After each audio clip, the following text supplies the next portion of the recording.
दमोह ज़िले के निवासियों को मैं बताना चाहता हूँ कि आज अगले 3-4 घंटे में और ऐसा भी कह सकते हैं कि आज रात को देर रात तक भारी से बहुत भारी वर्षा होने की संभावना व्यक्त की गई है मौसम विभाग के द्वारा, और कुछ स्थानों पर आकाशीय बिजली गिरने की भी संभावना व्यक्त की गई है।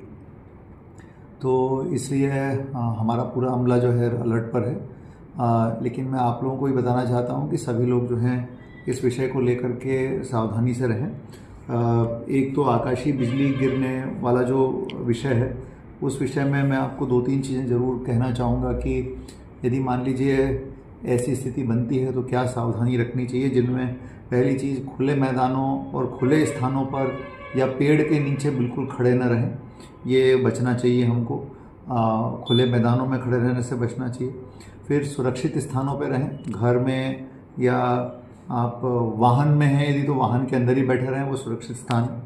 इसके अलावा जो बिजली के खंभे और तार ऐसी वस्तुओं से दूर रहें, झील नदी तालाबों से दूर रहें, और बिजली चमकने पर जो है ज़मीन पर लेटना नहीं है, झुक करके बैठ जाना है और अपने सिर को नीचे रखना है और कानों को बंद रखना है। ये ज़रूरी प्रैक्टिस आपको अपनाना चाहिए। इलेक्ट्रॉनिक उपकरणों से, बिजली से चलने वाली चीज़ों से दूर रहना है। और यदि मान लीजिए बिजली का झटका किसी कारण से लगता है तो तत्काल प्राथमिक उपचार जो है लेने के लिए निकटतम स्वास्थ्य केंद्र में अवश्य जाना है। तो कुल मिलाकर के ये सब सावधानियां बिजली के झटके से बचने के लिए हमको लेनी चाहिए। और साथ में मैंने एक ऐप के बारे में भी आप सभी को बताया था, जो दामिनी ऐप है, जो सरकार का ऐप है और ये बिजली के कड़कने की घटनाओं के बारे में बताता है। तो इसका विशेष रूप से ध्यान रखना बहुत ज़रूरी है कि इसको डाउनलोड कर लिया जाए।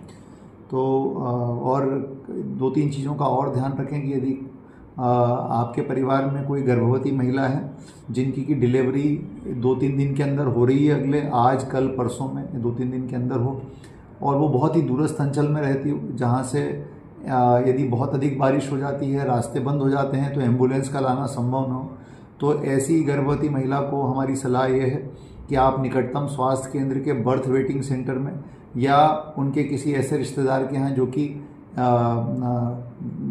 निकटस्थ रहते हों स्वास्थ्य केंद्र के, वहाँ पर उनको शिफ्ट कराने का कष्ट करें ताकि उनको सही समय पर इलाज और उपचार व्यवस्थित रूप से मिल सके।